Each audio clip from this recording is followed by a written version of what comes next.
While this house seems like the standard Yorkshire home in northern England, something horrific unraveled behind its walls. In fact, it was this very kitchen that the property owner John Taylor would freeze the decomposing body of a young girl. After several weeks, the man would wrap her body in a plastic bin bag and attempt to bury it.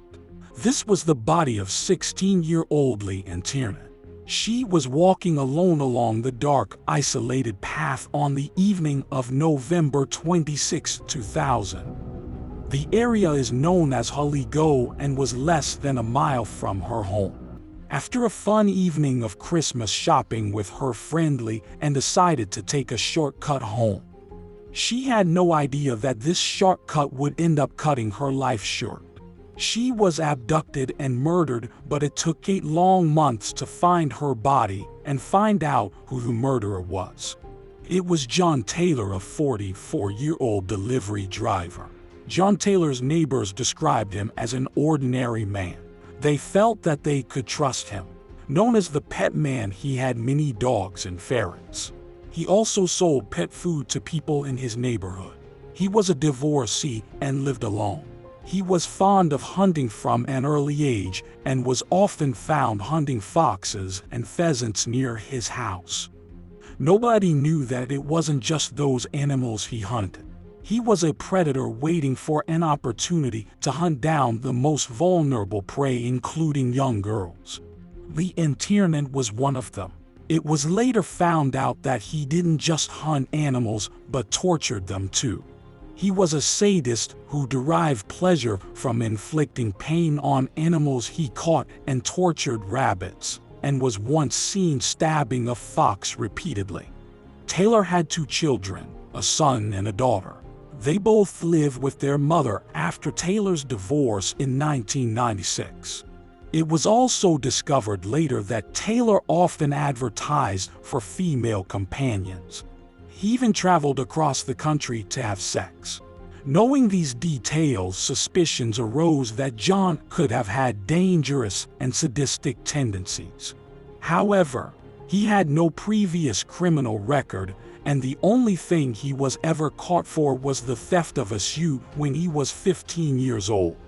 On the 26th of November 2000, Leanne Tiernan was enjoying a good time with her friend, Sarah Whitehouse. After their Christmas shopping, the 2 friends took a bus to the suburb of Bramley. The 2 got off at a stop near Sarah's home, and then Leanne walked off, taking a shortcut to her home. Leanne never reached her destination, although Leanne had taken the same route through Houghley Gill several times before. This walk back home was her last. On this isolated path where John Taylor lurked in the woods that fateful evening, he grabbed Leanne unsuspectingly and from behind and put his hand over her mouth to keep her from making any noise. He then blindfolded her and took her to his home. Once there, he tied her hands behind her back. He took sexual advantage of the teenager and then strangled her with her own scarf. Back at Leanne's home, her mother Sharon Hawkhead was waiting Leanne's arrival. Leanne's parents were divorced and Leanne had always come back home on time, and it was very unlike her not to respond to her mother's frequent calls. In fact, Leanne's friend Sarah, who was out shopping with her that very evening, called Leanne's home phone at around 5:20 p.m. and was shocked to learn from Sharon that Leanne wasn't home yet. We had to be home by about 5 o'clock because Leanne's mum had a tea waiting for her, and we'd made plans for that evening anyway. A worried Sharon kept on calling her daughter, but the phone would ring and then get cut off after a few rings later. Sharon called the police at 7 p.m. and reported her daughter missing. A search became the largest search in West Yorkshire. The authorities left no stone unturned, trying to figure out what really happened to Leanne, and the police force searched more than 1,000 properties. They even drained out a 3-mile stretch of a canal to check for a body. Leanne's family made public appeals to find out what happened to their daughter. But all of this gave nothing, no clues, and no suspects. During the search for Leanne, more than 1,400 house-to-house inquiries were conducted. The police designated 800 houses along the route where Leanne disappeared. The police also searched 800 sheds and garages and 150 commercial premises around Houghley Gill, but sadly nothing was found. The authorities took another step and sourced DNA samples from 140 men who had been interviewed by the police in connection with Leanne's case, but again they came to a dead end. Eventually, when there was no lead on the case on the 4th of December 2000, the police released a facial composite of a probable suspect who they couldn't locate. They described him as having been seen walking a dog in the Houghley Gill area right before Leanne disappeared. Other descriptions included the specifics of his appearance and what he wore. 5 feet 8 inches tall and of stocky build with a round reddish face that may have possibly been scarred, wearing a black woolen hat, a 3/4 length waterproof jacket, and dirty jeans. After 8 long months, Leanne's body was found. It was in Lindley Woods in North Yorkshire. A local walker had discovered the body. It was wrapped in a UV cover and several sheets of green trash bags. There was a black plastic bag over her head and a dog collar held that bag in place. Her neck was tied with a plastic cable tie and scarf. Her wrists were also tied up with cable ties. A sock, and I realised then that a fingerprint assessment confirmed it was indeed Leanne Tiernan. A 16-year-old girl who had an entire life ahead of her was found in a horrific manner. It was clear to the authorities now that she had been abducted and killed. They had already lost too much time, and they knew that they'd have to look for clues and suspects as quickly as possible. They needed to act fast. The post-mortem examination of Leanne's body revealed that the degree of decomposition of the body was inconsistent with the burial in the grounds. This means that the killer had recently buried the body and had kept the body somewhere else for all those months. The authorities conducted a fingertip search of the dense woodland where Leanne's body was found and expanded this to cover an area of 20,000 square meters. The public appeal was helpful and John Taylor's name came to light. He was a poacher from Bramley who knew both the areas well. Bramley and Lindley Woods. The pet man quickly became a person of interest and a suspect in the case. As Leanne's neck was tied with a dog collar, the authorities asked all of the people in Bramley who had bought dog collars that matched the one found on Leanne's body.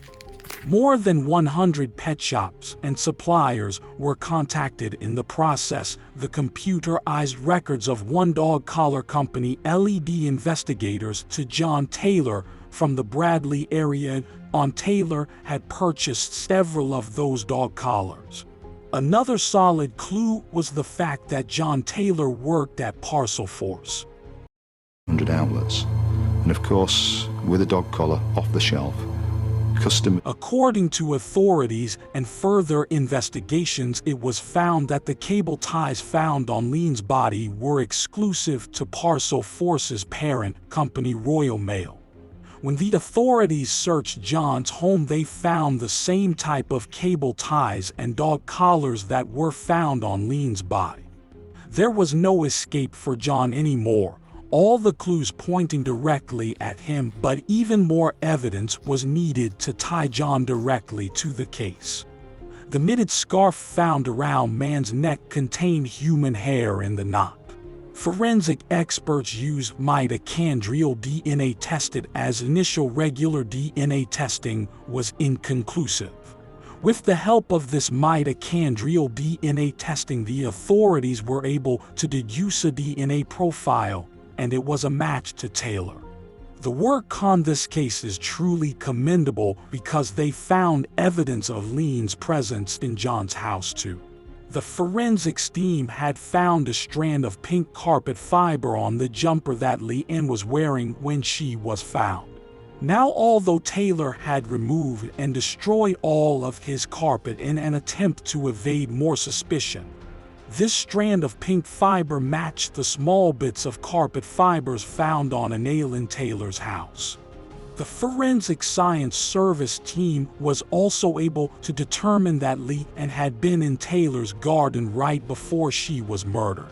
She had distinct types of pollen in her nasal cavity and on her skin and hair. That's the extent to which the investigation team went in order to solve Leanne's case and put Taylor behind bars.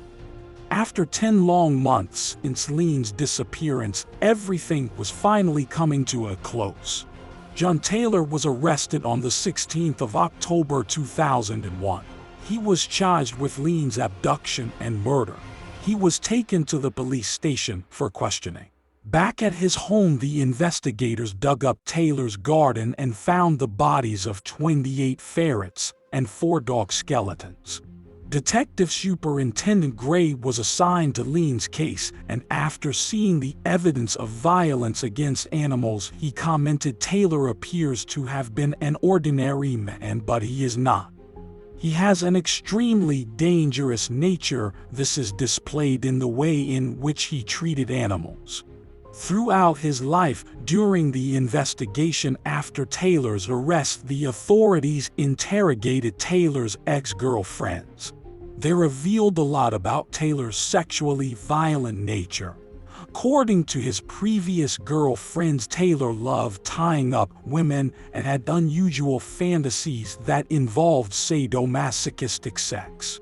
One of his ex-girlfriends also made a shocking claim that Taylor had expressed his desire to have sex with the woman's 15-year-old daughter. After this interrogation and all of the evidence, it became clear to the West Yorkshire police that Tiernan was not Taylor's first victim. The authorities went through previous missing persons and murdered cold case files to check if Taylor had a role in those crimes too. One of the first cases was from 1992. The murder of Yvonne Fitt, who is a prostitute from Bradford. Likely, and her body was found in a shallow grave in the same woodland. There were 3 other cases the authorities were focusing on. Lindsay Jo Reimer, who disappeared in 1994. Deborah Wood, whose body was found in 1996. And Rebecca Hall, whose body was found in an alley in Bradford in 2001. Could he be involved in the sad end of these women too? As for Leanne's case, Taylor pleaded guilty on the 8th of July 2002, which was the first day of his trial. During sentencing, the judge described the crime as cold. He told Taylor that he was a dangerous sexual sadist who should expect to spend the rest of his life in custody. Taylor's trial, which was held at the Leeds Crown Court in 2002 and presided over by Honorable Mr. Justice. Defense lawyer Graham Stowe Bates and represented John Taylor despite direct evidence, including a DNA match with Taylor's hair found in the knitted scarf around Leanne's neck and her blood found in his home, among other things. Taylor still only admitted to kidnapping. His side of the story was absolutely bizarre and made no sense. According to Taylor, Leanne had fallen off his bed and banged her head. When this happened, Taylor panicked and had lifted her up using the scarf that was around her neck. According to him, this is when Leanne must have died. Then he was alarmed by this whole incident and buried her body in Linley Woods. Previously, in the video, we talked about the results of Leanne's post-mortem examination, and the results concluded that the degree of decomposition of her body was not consistent with the burial in the grounds for so many months. This is where Taylor was caught in a lie. When he said he immediately buried the body after she fell from his bed and died via accidental strangulation because of her scarf. A cryobiology expert who examined Leanne's body and her cardiac tissue concluded that the body had been kept frozen for some time. Based on this post-mortem report, the judge concluded that Taylor had kept her body with him for some time, between 3 weeks and 9 months. This is possible to do without causing decomposition only if the body is kept in a deep freeze. Why did he do that? Some deranged killers do this as they think it's a trophy. This could be the case with Taylor too. Or another reason could be to avoid detection for such a long time. In such cases, killers wait for a case and the news around it to die down before burying the body. During sentencing, judge is still said to Taylor, "You are a dangerous sexual sadist. Your purpose in kidnapping this young girl was so that you could satisfy your perverted cravings. This was a planned, premeditated encounter. It was a cold and calculating act, and the suffering you caused was immeasurable." Prosecutor Robert Smith clarified that according to the state in which Tiernan's body was found, it wasn't possible to prove for sure whether or not she had been sexually abused, but Smith claimed that Taylor's motive for killing her was sexual gratification. All of the other evidence pointed toward that. Knowing Taylor's history and hearing his ex-girlfriend's statements, it was clear that he was a violent sexual predator. Taylor was found guilty and was charged with Leanne's abduction and murder on July 8, 2002. He was sentenced to 2 life sentences. He showed no remorse. It was a chilling scene in the courtroom. He had a straight face as if it was just another normal day, but Leanne's family finally had closure and the crowd felt that justice was served. As this monster was never getting out of jail, judges still concluded that Taylor would have to serve 25 years before being considered for parole, which was later reduced to 20 years by Lord Wolfe CJ. However, seeing the magnitude of his crimes and his remorseless attitude, it seems like Taylor will spend the rest of his life behind bars. Parole doesn't seem likely for him. Taylor was sent to Wakefield Prison, which is a maximum security prison. This famous prison also houses many famous criminals, including Ian Huntley, Roy Whiting, and Harold Shipman. And that's not where Taylor's criminal record stopped. In fact, because of the investigation into Leanne's murder, his DNA solved a few other cases. In February 2003, Taylor was convicted of 2 sexual crimes he had committed in 1988 and 1989 in Bramley. The first one occurred on Houghley Gill. That's the same place where Taylor abducted Leanne. The second one occurred in March 1989. Taylor attacked a young mother while she was home alone with her 18-month-old daughter. John Taylor pleaded guilty in both cases and received 2 more life sentences. On the 3rd of April 2003, Honorable Norman Jones sentenced Taylor to life imprisonment without the possibility of parole for at least 30 years. This slims down its chances of parole further. It became evident to authorities after seeing the manner in which he abducted and killed Leanne Tiernan that this wasn't his first crime. It was well planned and calculated. He even froze the body for months before disposing of it, which means there's a very high probability that he has committed such crimes before. Leanne Tiernan's family was devastated. A young and bright 16-year-old gone too soon, gone through no fault of her own. Her funeral was held on the 28th of September 2001, which was the day after what would have been Leanne's 17th birthday. After the sentencing, here's what Leanne Tiernan's mother Sharon Hawk had said. "Although John Taylor has been locked up, our agony continues. We feel nothing for him. We are pleased that he has been locked up so he can't do this to anyone else. But life should mean light after such a heinous crime against a young and innocent girl.